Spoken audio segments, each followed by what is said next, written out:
짧은 문자 50원, 긴 문자 사진 문자 100원, 샵 0951 또는 TBS 앱을 통해 받습니다.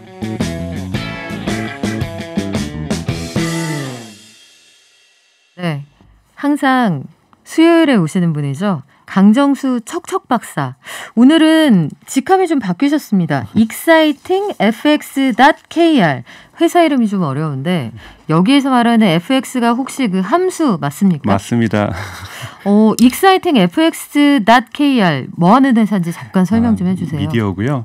그러니까 진짜 지금 디지털 제가 계속 여기서 방송에서 말씀드렸던 이 디지털 경제가 계속해서 빠른 속도로 실물 경제에 차지하는 영역들도 커지고 있고요. 그래서 exciting fx는 이제 함수니까요. 변수니까 여기 x 대신에 여기다가 r을 집어넣으면 리테일 시장이 어떻게 변하고 있는지, b를 집어넣으면 바이오테크놀로지 시장이 어떻게 변하고 있는지, s를 집어넣으면 소셜 미디어는 어떻게 변하고 있는지, 뭐 이런 식으로 m을 집어넣으면 마케팅이 어떻게 변하고 있는지, 이 디지털 영역에서 변화하는 영역들을 분석하고 흐름들을 갖다가 좀 자세히 설명하는 이러한 미디어입니다. 그렇군요. 네. 그 척척 박사의 영어 버전이네요. 네. 그렇죠. 알라딘의 요술램프 같은 것인데 그래서 이번 주 요술램프에서는 이 얘기를 좀 꺼내볼게요. 네. 저희가 지금까지 마이데이터 얘기하다가 그 박사님 맡게 되었는데 중국 정부가 데이터를 가지고 장사하는 회사들을 엄청나게 규제한다. 네. 특히 차량 공유 서비스 이 중국판 우버라고 했던 디디 추싱은 철퇴를 맞았잖아요. 네. 저희도 한번 소개해드린 적이 있는데 네. 이 잘 나가는 회사고 미국 증시에 상장한 자랑스러운 중국 기업을 중국 정부가 왜 이렇게 견제하는 거예요? 네, 우선은 간단하게 말씀하셨던 것처럼 디디추싱이라는 기업은 우버보다 더 큰 기업입니다. 그러니까 차량 공유 서비스 중에서 세계 넘버 원이고요. 연간 이용하는 이용자들이 5억 명이 가깝습니다. 5억 명이요? 예, 5억 명이 중국뿐만이 아니라 브라질이라든지 남미, 뭐 동남아시아 이런 데 디디추싱, 디디라고 보통 줄여서 부르는데 이 디디를 많이 이용하고 있고요. 운전자만 1,500만 명이 있습니다. 이런 1,500만 명. 거대한 서비스를 사실은 중국 정부가 한 달 만에 거의 스톱시켰어요. 왜냐하면 한 20개 가까운 앱들을 앱스토어에서 빼버렸습니다. 이제 쓰지 말라고. 자국 내에서 완전히 앱스토어에서는 디디 추싱 앱을 더 이상 다운이 안 되게 했고 거죠. 미국에 있는 앱도 3개를 금지시켰고 우선은 물론 이것이 최종적인 건 아니에요. 우선 지금 걸고 있는 혐의는 데이터 프라이버시를 침해했다. 그리고 국가보안과 관련된 위협이 있다. 혐의가 있다. 그래서 이것이 조사가 끝날 때까지는 이 앱을 사용할 수 없다. 그러니 이 5억 명이 1년에 5억 명이 쓰는 서비스가 멈춰버린 겁니다. 어마어마한 일을 지금 중국 정부가 지금 벌이고 있는 거고요. 그래서 이것의 배경이 무엇인지 네. 이것이 어떤 영향을 미칠지에 대해서는 세계 증시, 주식시장에 미치는 영향도 대단히 크지만 전체적으로 지금 미국과 중국과 유럽 사이에서 이루어지고 있는 이런 테크 기업에 대한 규제 방향이 어느 쪽으로 튈지에 대해서 많은 사람들이 관심을 가지고 있는 주제입니다. 그래서 그 디디추싱이 나스닥에 상장한 직후에 거의 직후에 이 디디추싱 장사하지 말아라는 규제가 나왔거든요. 네. 주가가 폭락했겠네요. 그렇죠. 그때 주가가 그 다음날 16.40달러까지 올랐었는데요. 어제자 보면은 8달러까지 떨어졌습니다. 그러니까 반토막 완전히 나버린 거죠. 근데 문제는 이것이 이제 사람들이 논쟁하는 것은 8달러에서 멈출 것이냐 아니면 6달러, 3달러 심지어는 상장 폐기로까지 갈 수 있는 문제냐 이 문제에서 나오는 거고요. 올해만 해도 2021년에 미국 증시에서 기업 공개를 하는 중국 기업이 50개가 넘습니다. 그러니까요. 이미 35개가 했고요. 앞으로도 한 20개가 남아 있는데 이 20개는 또 어떻게 되는 건지 이런 부분에 대해서 영향이 있는데요. 여하튼 지금 디디추싱뿐만이 아니죠. 지금 35개 올해 상장한 35개 주가만 해서도 대부분 다 반토막이 났습니다. 예를 들면 또 이 뷰티 업계에서 또 다코스라고 하는 이 퍼펙트 다이어리라는 기업이 있습니다. 4년 만에 창업한 지 4년 만에 미국 증시에 상장을 했거든요. 네. 그리고 3년 만에 중국 넘버원 뷰티 회사로 성장을 합니다. 이 회사 같은 경우에도 지금 주식이 반토막 이상으로 떨어져 있거든요. 그러니까 이런 기업들이 속출하고 있죠. 그러니까 투자 시장들이 지금 크게 지금 한두 개 디디추싱 이펙트라고 하는데 효과라고 하는데요. 파도처럼 지금 중국 기업들로 연되고 이것이 심지어는 미국의 테크 기업들의 주가에도 영향을 좀 주는 이런 상황까지 가고 있는 겁니다. 이걸 모르지 않았을 텐데 네. 그리고 중국 기업이라고 하지만 미국 증시에 상장이 됐다고 하면 전 세계 투자자들이 돈을 투자하고 싶어하는 글로벌 기업이 된 거잖아요. 네. 그런데 왜 그런지 궁금한데 일단 디디추싱은 정부에게 철퇴를 맞아서 뭐 정부가 압승한 게임입니다만 2014년에 알리바바 제재했을 때하고는 분위기가 사뭇 다르네요. 네, 맞습니다. 이번에 디디추싱도 사실은 기업 공개를 하기 전에 중국 정부가 연기해라라고 공식적으로 경고를 했습니다. 근데 디디추싱이 그거를 숨겨왔기 때문에 그래서 심지어 지금 주주들 중 일부는 이거는 명백한 잘못이다. 그래서 소송을 지금 2건이나 지금 걸어놓은 상태고요. 아, 정부가 하지 말라고 했는데 너는 왜 했냐? 그 얘기를 우리한테 왜 안 알려줬냐? 근데 마찬가지로 2014년에 알리바바가 예.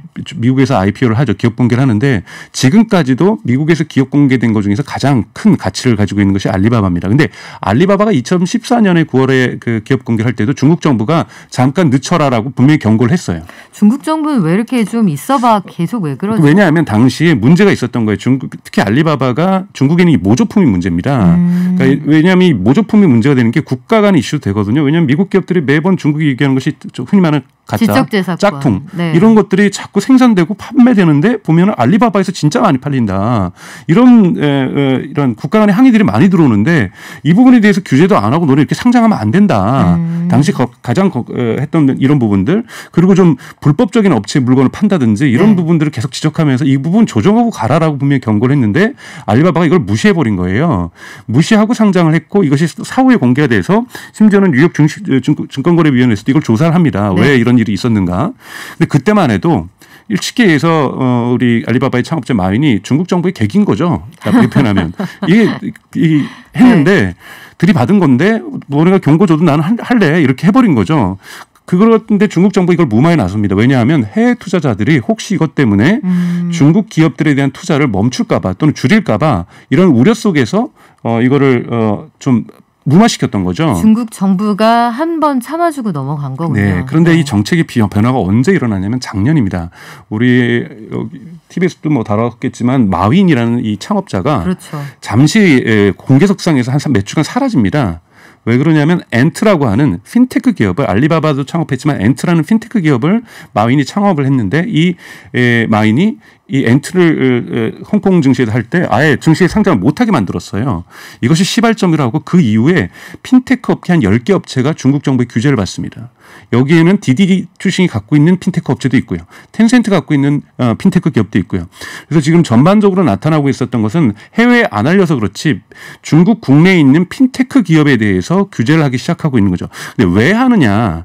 이 부분이 있는데 첫 번째 조금 전에도 뭐 위원장님 말씀해 주셨던 것처럼 데이터가 중요해지고 있는 거죠. 중국에서는 데이터를 오일이라고 부르지 않고 골드라고 부릅니다. 골드. 그리고 2020년 4월에 있었던 공산당 대회에서는 무슨 결정을 하냐면 지금까지 이 사회주의 경제에 4대 요소가 있다. 하나는 토지고 하나는 노동이고 하나는 자본이고 기술인데 이게 4대 생산 요소인데 이제 앞으로 5대 생산 요소로 공식적으로 바꾸겠다. 여기에 데이터를 추가한 겁니다. 그러니까 중국 공산당 자체도 네. 스스로 데이터가 이 경제의 주요한 생산 요소라는 것, 토지와도 같고 노동과도 같고 자본과도 같고 기술과도 같다라는 것을 데이터를 인정한 거거든요. 그러면 이거는 마음대로 쓸 수 있는 것이 아니라 어느 정도 규제가 돼야 되고 어느 정도 통제를 받아야 되는데 사실은 중국의 알리바바라든지 뿐만이 아니라 중국 국내에 있는 바이두라든지 텐센트라든지 너무나도 성장하면서 사실 정부의 말을 잘 안 듣습니다.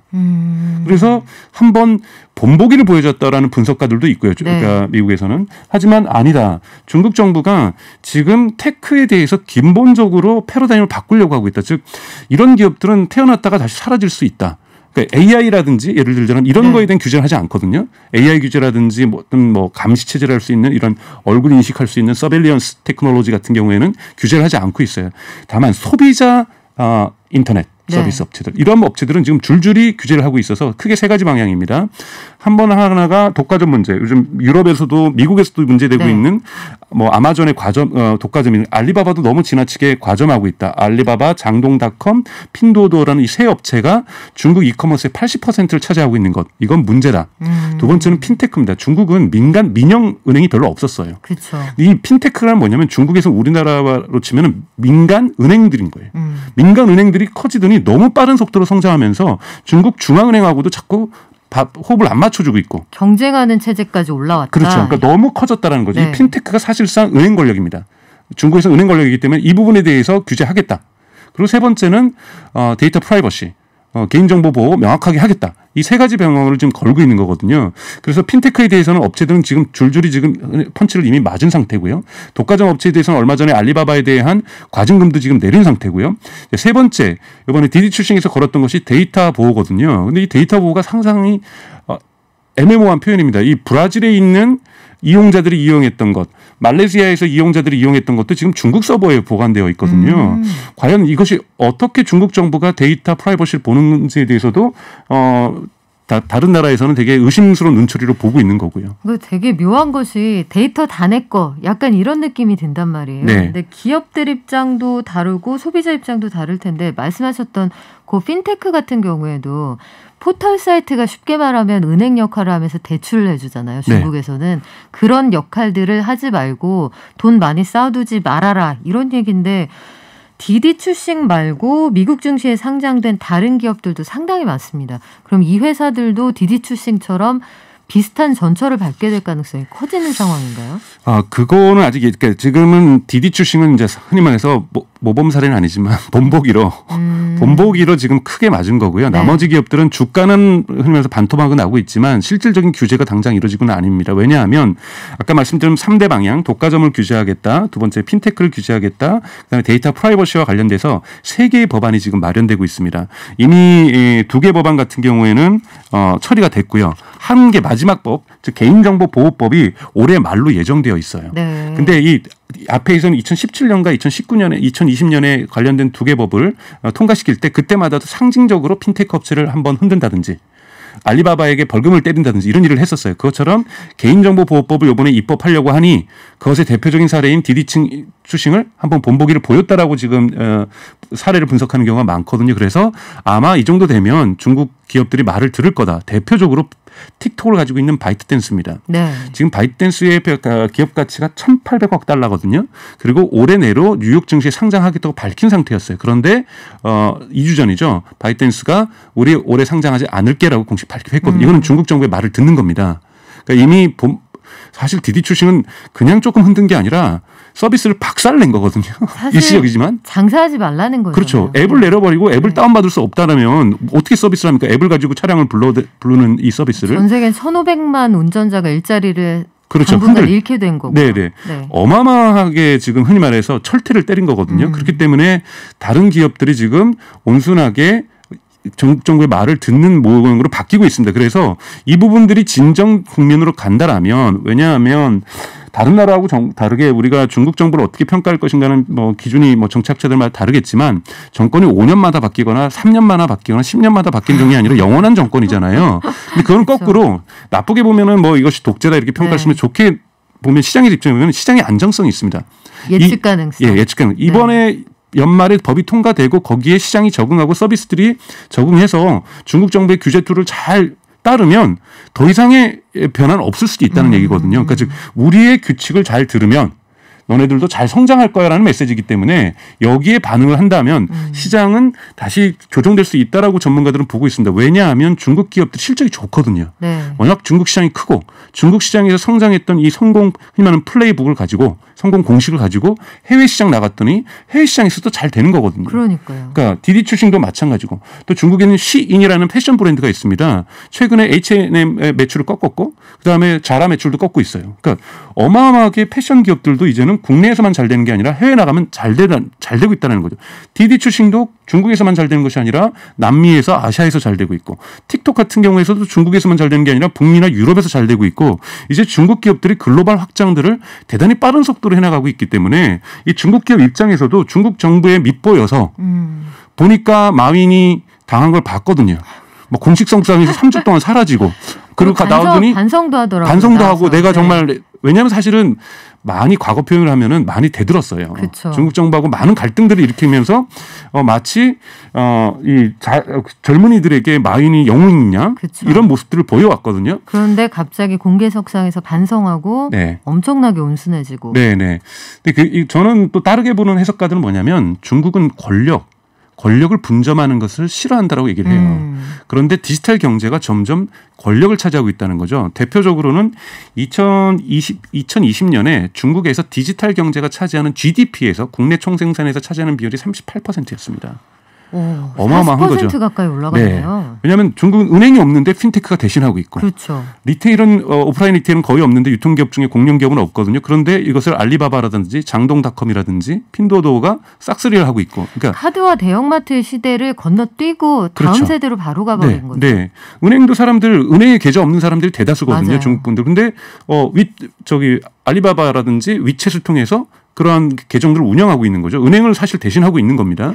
그러니까 대단히 디지털 경제가 커졌고 이 부분이 계속해서 커져갈 거라고 보는데 여기에서 막 국민적 스타들이 나오는 거죠. 창업가들이 막 영웅으로 소개되고 이러다 보니 중국 정부로서는 이것은 권력에 대한 도전으로 해석했을 가능성이 있다라는 것들이 또 하나 전문가들의 분석입니다. 그래서 여기에 대해서도 명확하게 거리를 둔 거고 너희는 서비스하는 기업까지 권력이 될 수는 없다.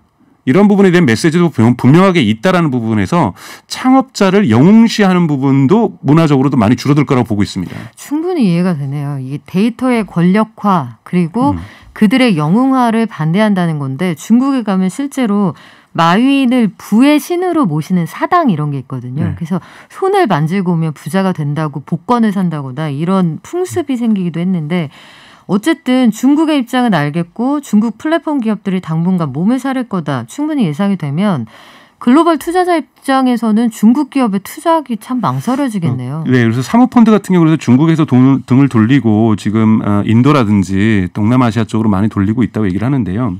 중국 또 하나 저희가 봐야 될 것은 중국의 탄소 중립. 탄소 제로 전략입니다. 2060년. 그러니까 지금 유럽연합은 2035년으로 지금 그걸 앞당기고 있고 미국 또한 2050년으로 앞당기고 있는데 중국은 좀 늦은 편이지만 워낙 덩치가 크고요. 근데 이 중국 정부가 2060년까지 탄소 제로를 하기 위해서는 무려 15조 달러의 해외 투자가 필요합니다. 15조 달러. 어마어마한 천문학적인 액수입니다. 그러니까요. 중국 같은 경우는 지금 60% 가까이가 아직도 석탄에 의존을 하고 있거든요. 에너지와 관련해. 이 부분을 다 없애야 됩니다. 그러니까 이걸 원자력으로 일부 바꾸겠지만 대부분 재생에너지로 바꾸는 거죠. 네. 이 중국에서 생산되고 있는 거대한 에너지원을 탄소 중립으로 바꾸기 위해서는 15조 달러라고 하는 해외 투자가 필요한 상황인 거죠. 근데 중국 정부 입장에서 자꾸 이렇게 디디 출싱 죽여버리고 그러면 해외 투자자들이 불안해서 투자하기는 어려워지거든요. 네. 사실 사실 디디 출싱도 소프트뱅크라든지 또는 우버가 투자를 했거든요. 그러니까요. 사실 미국 자본들이 많이 들어가서 투자를 해서 미국 자본들이 자본 회수를 위해서 미국 증시에 상장시키는 이러한 패턴이거든요. 즉 중국이 2021년에 50개 기업 정도가 미국 기업에 상장하는데 이 50개 기업의 대부분의 투자자들이 미국 기업들입니다. 전주가 미국이고. 그렇죠. 그러니 돈을 돌려받기 위해서 좀 더 큰 판인 미국 증시로 이들을 불러내는 거거든요. 중국 정부도 이걸 막을 길은 없었다라는 거죠. 투자가 필요해서 성장했으니까요. 그러면 돈은 필요한데 네. 돈을 투자할 사람들을 무섭게 하면 중국은 앞으로 어떻게 하겠다는 그러니까 거예요? 이 정도 길을 들이고 이제 여기에 또 따를 거니까 우선 룰 세팅만 끝나면 규칙을 그냥 정확하게 정해주고 사람들이 따르기만 하면 기업들이 따르면 더 이상의 제재를 하지 않을 가능성이 높다라고 보고 있는 거고 그렇기 때문에 전문가들도 중국 주식 기술주들이 전 세계에 흩어져 있는 중국 기술주들이 점차 회복세를 보일 수 있다 연말에는 이러한 진단도 나오고 있습니다만 그래도 개인 입장, 투자자들 입장에서는 아마 마음이 많이 졸여질 부분이라고 생각이 듭니다. 네, 당분간은 좀 주의하셔야 될 것 같아요. 그리고 중국 증시, 홍콩 증시 요새 어렵습니다. 상황을 좀 예의주시하면서 앞으로 중국 정부가 취하는 스탠스를 좀 봐야겠네요. 지금까지 excitingfx.kr의 강정수 대표와 함께했습니다. 고맙습니다. 고맙습니다.